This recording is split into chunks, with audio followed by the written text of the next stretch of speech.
সব latest update পেতে subscribe করুন আমাদের চ্যানেলে আর বেল আইকনে ক্লিক করতে ভুলবেন না।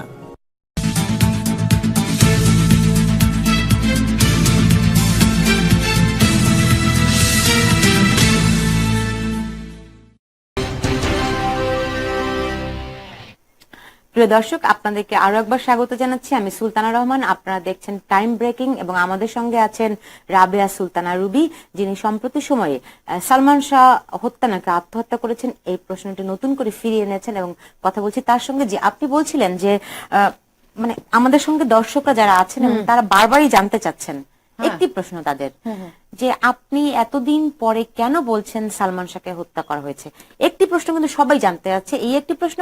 এবং হত্যা করেছে মা, ওইটা তো আমি যখন বলেছি নীলা ভাবিকে, আমি বলতে চেয়েছি হত্যার সম্ভাবনা ছিল, কিন্তু আমি হত্যা করেছে এটা বলেছি, খুন করেছে। এক জিনিস আমি বলি আপনাকে, প্রশ্নটা তাহলে সহজ হবে সবার জন্য। হ্যাঁ, যে সে অ্যাবাউট, আপনি নিশ্চয়ই আপনার মনের মধ্যে একটা কনভিকশন আসছে যে যে এই জিনিসটা এইভাবে নিশ্চয়ই সামথিং রং, রাইট?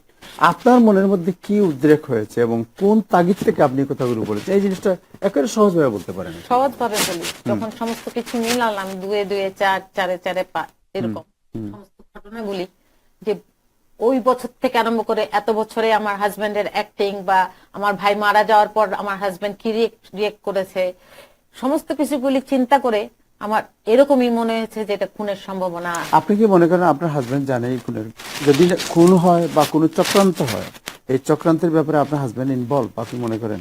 শুনেন, একটা কথা বলি, আপনি আমারই জিজ্ঞেস করতেছেন, আর যে মানুষ সবচেয়ে বেশি জানে সে হলো সামিরা।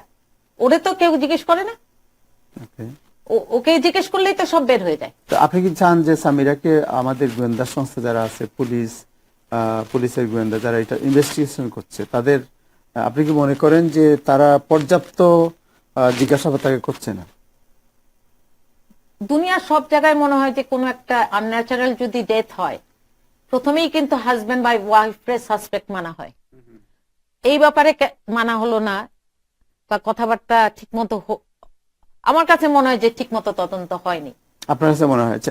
আপনারা আমি যে জিনিসটা জানতে চাই, যে জাস্ট ঘটনাটা বোঝার জন্য, যে সামিরা এবং ইমন এবং মাঝখানে আপনি শবনমের কথা বলছেন, যে সামিরা আপনাকে বলেছে শবনম এর সাথে শাবনূরের সাথে তার আমাকে সম্পর্ক, পাসপোর্ট দেখিয়েছে, তাদের যে পারিবারিক সম্পর্ক, তাদের দাম্পত্য সম্পর্ক, এই সম্পর্ককে যদি আপনাকে প্রশ্ন করি একজন ঘনিষ্ঠ হিসাবে, কিভাবে দেখেছেন আপনি ইমন এবং সামিরার সম্পর্ক? তো দেখেছি খুব ভালো। ওদের সমস্যা শুরু হয় যখন কার্ডের মধ্যে ওর বাবা মার নাম দিল না, কারণ নীলা ভাবি আর ভাই যায় নাই ওই বিয়েতে না, রিসেপশনে। ওটা মনে হয় চিটং ক্লাবে হয়েছিল। আচ্ছা, এটা আপনি বলেছেন, কিন্তু আরেকটি প্রশ্ন, আপনাকে কেন আসামি করা হলো সেটা নীলা ভাবি বলতে পারে না? আপনাকে তো পুলিশও তখন জিজ্ঞাসাবাদ করেছে, তাই না? তো আপনি এত বছর পরে এসে যখন বলছেন আপনার মনের সন্দেহ তৈরি হয়েছে নানান কারণে, যেটি হত্যা হতে পারে, কিন্তু যেখানে আপনি নিজে একজন আসামি, সেখানে এসে আপনার এরকম সন্দেহ। মা একটা কথা বলি, তোমারই প্রশ্ন করি, কোনোদিন দেখেছো যে কোনো আসামি এসে সামনে এসে বলে কথা খুনের ব্যাপারে? আমি যদি আজকে লুকিয়ে থাকতাম, কোথায় খুঁজে পেত আমারে কেউ?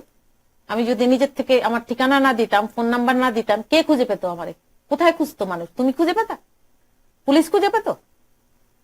আর আমি যদি খুন হয়ে যাই, আমার 14 গোষ্ঠীও কোনোদিন জানবে না আমারে গায়েব করে। আপনাকে যদি খুন করার, কিংবা আপনি যেমন এখন প্রাণনাশের হুমকি দেখছেন, সেটা যদি আপনাকে যদি সেরকম করার ইচ্ছা কারো থাকতোই, এতদিন তো করে ফেলতেই পারতো।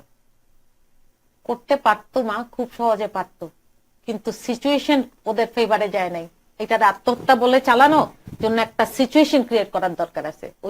ওদের মতো মন, কি ধরনের সিচুয়েশন ক্রিয়েট করতে হয়? আমি থাকি পুলিশ স্টেশনের পাশে, মৃত্যু আমার যেভাবেই হোক, লাশটা দেখা গেলে না গেলে, আর আমি কাজ করতাম, আমি যদি শো না করতাম কাজে, তাহলে আমার বসরা রিপোর্ট করতো পুলিশে যে ও আসে নাই।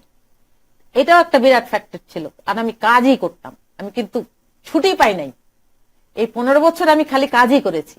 বেশি হলে চাকরি চলে গেলে, তুমি দেখবা আমার ফেসবুকে আমি ঝগড়া না করার জন্য চাকরি ছেড়ে দিচ্ছি, কারণ ঝগড়া করে পয়সা কামাবো না। ফেসবুকেই দেখবা যে তারিখ আছে, লাস্ট টাইম অনেকেই আমার ফেসবুকে এখানে অনেকেই কমেন্ট করছেন যে আপনি যদি রিমান্ডে যান, তাহলে আসলে এই হত্যা নাকি আত্মহত্যা নাকি প্রকৃত ঘটনা কি? আমি কেন রিমান্ডে যাব? রিমান্ডে যদি নিতে হয় নীলা ভাবি এসে বলুক যে আমার কেসের আসামি কি জন্য করা হয়েছে, সেই জিনিসটা উনি বলুক আগে যে কি কারণে উনি আমাকে কেসের আসামি করেছে। তিনি কিন্তু অনেকবারই বলেছেন যে আপনি অনেক কিছুই জানেন, অনেক কিছুই জানেন হ্যাঁ এবং এটার অবশ্যই সঙ্গে আমি জড়িত। জানি, ওদের পারিবারিক ঘটনাগুলি জানি। কেন আচ্ছা, পারিবারিক কি ঘটনা জানেন আপনি? দুইটা মার, সামিরার কাছ থেকে শোনা। সামিরা একদিন আমার পার্লারে ছিল, পার্লারে এসে ও তো জিনিসপত্র করতো, মেয়েদের সাথে গল্প করতো, আমার সাথে দেখা হলে গল্প তাহলে তো করতো। নীলা চৌধুরী দাস- আপনাকে সাক্ষী বানাতেন না, মারের আসামি ঘটনাটা করতেন শোনো, না। মারের এই ঘটনা। ঘটনাটা ওনার বলতে দেন। হ্যাঁ, প্রথম মারের ঘটনা হলো, সামিরা আমার বাসায় যখন আসলো, এটা আমি এই ঘটনা আমি বছরের পর বছর বলতে পারবো, কারণ এটা সত্যি কথা। একইভাবে সামিরা আমার বাসায় পার্লারে ছিল, মেয়েরা ওর জিনিস করছিল, আর আমি গল্প করছিলাম। তো গল্প টল্প শেষ হওয়ার পরে দারোয়ান খালেক এসে বললো যে ভাবি ভাইয়া আসছে। ভাইয়া মানে কি? ইমন। ইমন, হ্যাঁ, ওরা ভাইয়া ডাকতো। তো ইমন আসছে, তো সামিরা চলে গেল। তার প্রায় মানে 1 ঘন্টা বা এরকম, আমার এক্সাক্ট মনে নাই, ওই দারোয়ান খালেকে এসে আমার বললো যে ভাবি আপনারে ডাকছে, উপরে যাইতে বলছে। আমি কিন্তু ওই ফ্ল্যাটে যেতে পছন্দ করতাম না, কারণ লিফট বন্ধ হয়ে গেলে যদি আটকে পড়ে যায়, তখন কারেন্ট যেত খুব বেশি না, তখনকার দিনে, আমি জানি না এখনকার দিনে কি হয়, তো একটু ভয় পেতাম লিফটে উঠতে, ইউজ টু ছিলাম না তো। স্কাটন প্লাজাতেই ছিল মনে হয় যে লিফট তখন, আর ওইটা মনে হয় যে অ্যাপার্টমেন্টে ছিল নতুন, তখন মানুষ অ্যাপার্টমেন্ট। তারপরে কি হলো বলেন? আমি গেলাম, পরে বুয়া দরজা খুলে দিল, তো আমারে বললো যে বেডরুমে যান, ভাবি বেডরুমে আছে। তো বেডরুমে গেলাম, ঝুঁকে দেখি সামিরার গায়ে দাগ, মারার দাগ। তো সামিরা আমারে বললো যে, আমি বললাম কি হয়েছে, কিছুক্ষণ আগেই তো তোমারে দেখলাম যে ঠিক আছো। তখন বলে যে, কানতে কানতে যেগুলি বললো যে রুবি আন্টি ইমন আমারে মারছে। আমি জিজ্ঞেস করলাম কেন? তখন বললো যে এই বুয়াটা নতুন আসছিল ওদের বাসায় চাকরি করতে। আমি জানি না কোন বুয়া এটা ছিল, আমার এক্স্যাক্টলি খেয়াল নাই, কারণ বুয়াদের এত খেয়াল করবো কেন। তো ওই কাজের বুয়া নাকি একটা শাড়ি চেয়েছে গোসল করার জন্য। সবই কিন্তু সামিরার কথা, আমার কথা না কিন্তু। তো ওই কাজের বুয়ার, তো ইমন যখন বাসায় আসে তখন বুয়া নাকি নাস্তা নিয়ে আসছে, তখন ইমন এই শাড়িটা দেখেছে। এই শাড়িটা ছিল নীলা ভাবির দেওয়া, মানে ইমনের মায়ের দেওয়া। তখন ও রাগ হয়ে নাকি বলেছে যে তুই তোর মারটা দিলি, আমার মারটা দিলি কেন, তুই কেন তোর মারটা দিলি না কেন? বুঝতে পেরেছি। সামিনা নাকি বলছে যে দিছি তো কি হয়েছে, ওর কথা এখনো আমার মনে আছে, এরকম করে বলছে। তারপর নাকি ও মারা শুরু করছে।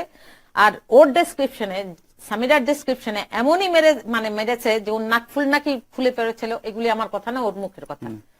নাকফুল নাকি পড়ে গিয়েছিল মাটিতে, ও নাকি কুড়িয়ে নিতে গেছে, আর ইমন নাকি লাথি দিয়েছে। আমার জন্য এটা বিভৎসকর কাহিনী। তো ও আমাকে বারবার সামিরা রিকোয়েস্ট করছিল, রুবি আন্টি প্লিজ ইমনরে জানায়েন না, ইমনরে জানায়েন না, আর আমার আম্মারে জানায়েন না, আমার আম্মারে জানায়েন না। তখন আমি ওরে বলছি যে আচ্ছা আচ্ছা ঠিক আছে। তো বাসায় এসে আমি আমার খালাতো ননদ, আমার মামাতো ননদকে ফোন করলাম, যে কিনা সামিরার খালাতো বোন। একটু বুঝেই বলি, হ্যাঁ, সামিরার মা আর আমার মামি শ্বশুরি হলো 2 বোন। তো এই মারার পরে এটা গেল কাহিনী। তো সামিরা বলছিল যে আমার আম্মাকে জানায়েন না। তো আমি আমার মামাতো ননদকে ফোন করে বললাম যে মনিকা, আমার কি বলা উচিত লুসিরে? তখন বললো যে হ্যাঁ বলো রুবি, তোমার বলা উচিত, কি হয়েছে। তো আমি লুসিরে জানিয়েছি। এখানেই এটা শেষ।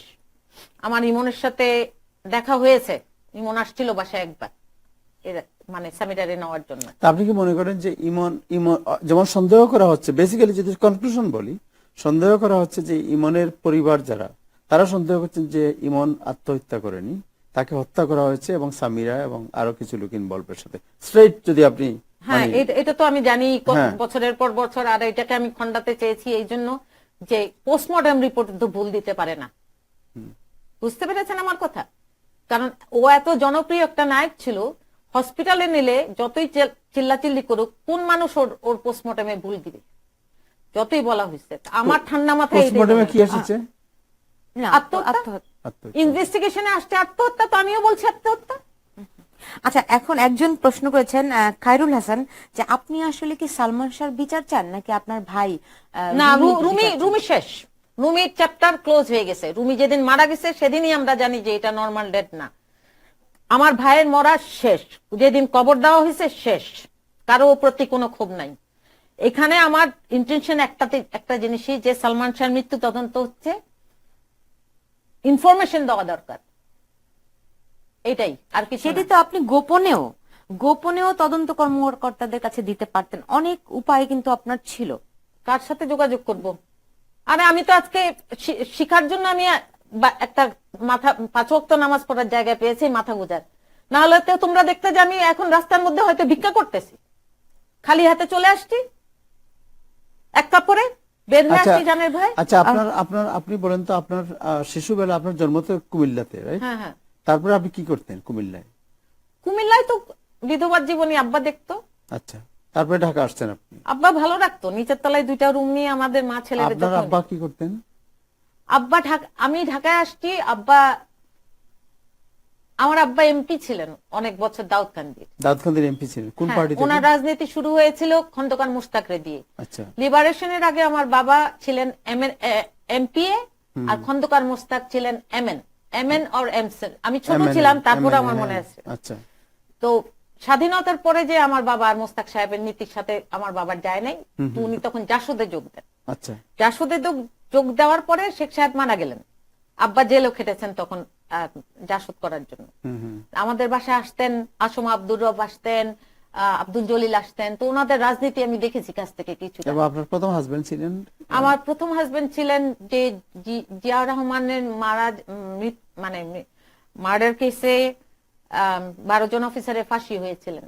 তার মধ্যে আমার হাজবেন্ড একজন ছিলেন ক্যাপ্টেন জামিল হক, ওনার বয়স ছিলেন, উনি যখন মারা যান 25 বছর 3 দিন।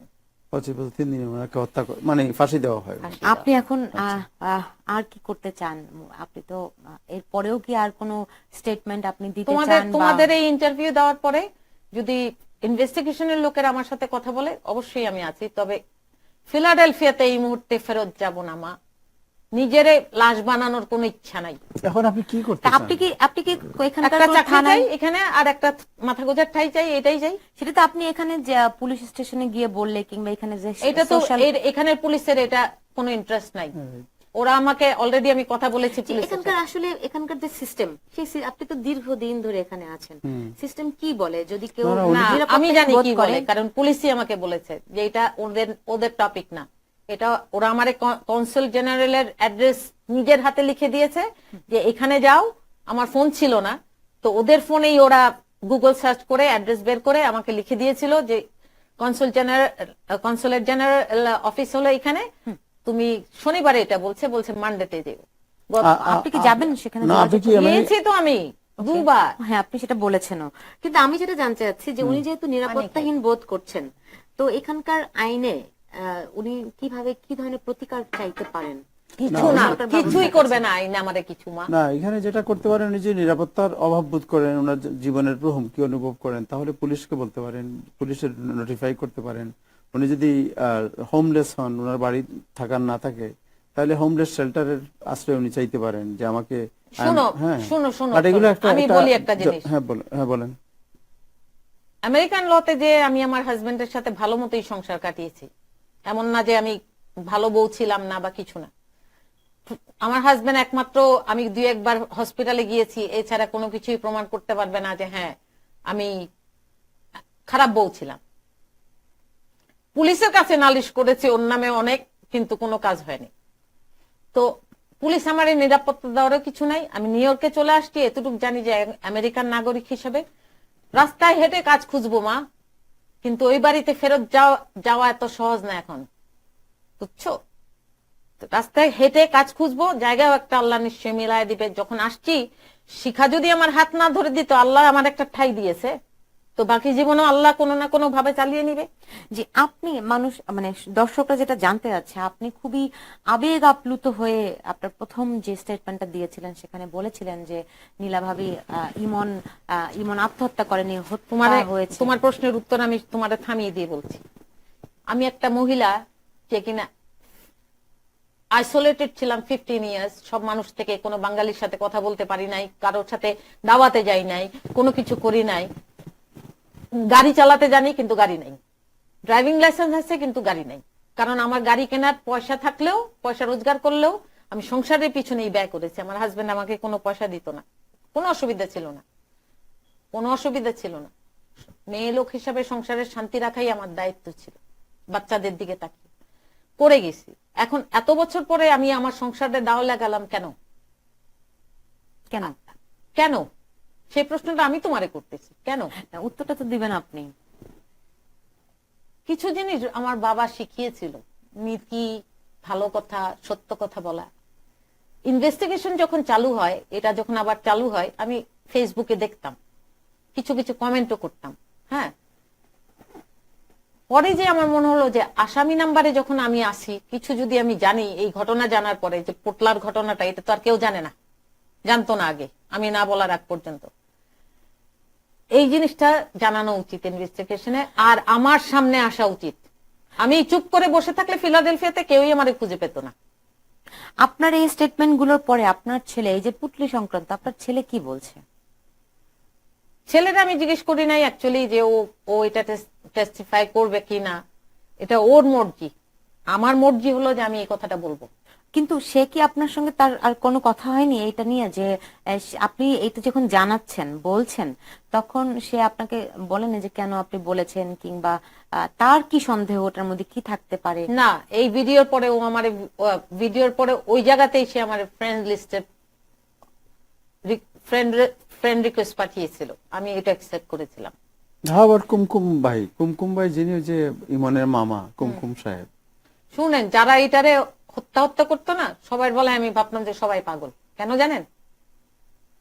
কারণ হলো যে পোস্টমর্টম দুইবার পোস্টমর্টম হলো, এটারে আত্মহত্যা বললো। এতবার ইনভেস্টিগেশন হলো, আত্মহত্যা বললো। কোর্ট বললো আত্মহত্যা, আমিও বলছি আত্মহত্যা। এখন যদি বলি যে হত্যার সম্ভাবনা আছে, তারও নিশ্চয়ই কোনো কারণ আছে। আর আমার হাজবেন্ড ওই দিন কি করছে, ওই রাতে কি করছে, আমার ভাই কোথায় ছিল, তারপরের দিন কি হয়েছে, সমস্ত কিছু তো জানা। আপনার কি জানা ছিল আমি না বলা পর্যন্ত? তা আপনি বলেন না কি হয়েছিল? কোনটার ব্যাপারে? আপনার হাজবেন্ড কোথায় ছিল, আপনার ভাই যে বললেন। আমার হাজবেন্ড আমার সাথেই ছিল, ভাইরে খুঁজছি। খুব সহজ একটা ব্যাপার, সবকিছু আগে ঠিক করে আমার সরল সিধা ভাইটারে দিয়ে কোনো না কোনো ভাবে কিছু করাইছে, আমি জানি না। আমি তো আর সাক্ষী ছিলাম না, সাক্ষী ছিলেন আল্লাহ। যে আপনি সবকিছু বন্ধি ঘুরিয়ে না। ফিরে সামিরার কথা বলছেন, তো আপনার কাছে কি মনে হয় সামিরাকে জিজ্ঞাসাবাদ করা দরকার? কাকে জিজ্ঞেস করবে মা? কে ওখানে ছিল? সামিরা সব জানে আপনি মনে করেন?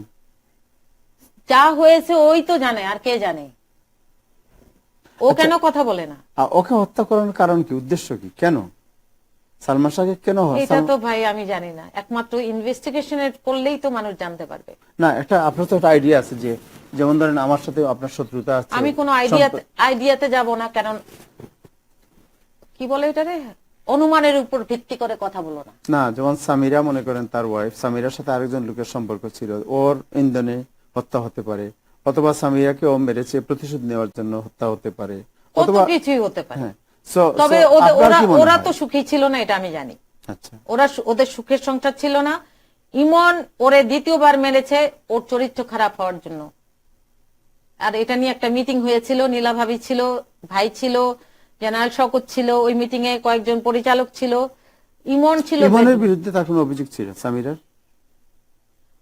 এটা তো আমি জানি না ভাই, ওটা না, আপনার সাথে তো সামিরার ক্লোজ না। সামিরের সাথে যতটুকুই আমার দেখা হতো পার্লারে আসলে, এমন না যে, বেশিরভাগই কথা হতো ইমনের ছবি নিয়ে, ইমন কতটুকু প্রোগ্রেস করছে এগুলি নিয়ে। সেদিন ফেসবুকে সামিরাকে আপনি খুব শক্ত ভাষায় গালি দিয়েছেন, কারণ কি?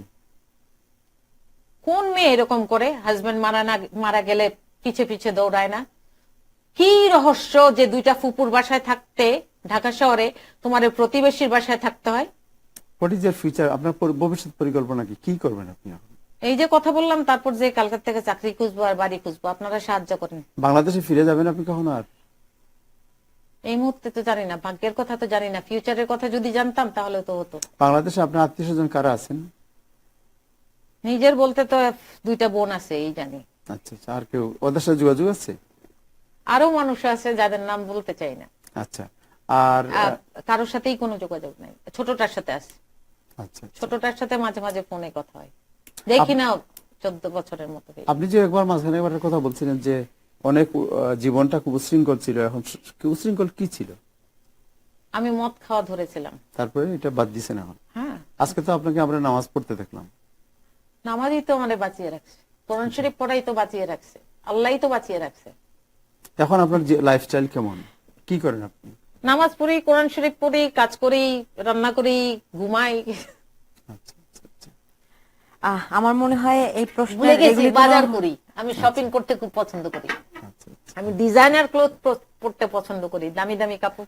কুমকুম সাহেব তো সেদিন আপনার প্রশংসা করেছেন যে দীর্ঘদিন পরে হলেও আমার ভাগনা আত্মহত্যা করেছিল, যে বাজারে যে একটা গুজব ছিল এটা একটু হলেও অপনোদন এটা তো হয়েছে। আমার জন্য হয় না ভাই, এটা আল্লাহর ইচ্ছা হয়েছে। আমি আমি আমি যতটুকু জানি সেই দিয়ে সামনে আসছি, বাকি কে বিশ্বাস করলো না করলো আমার কিছু আসে যায় না।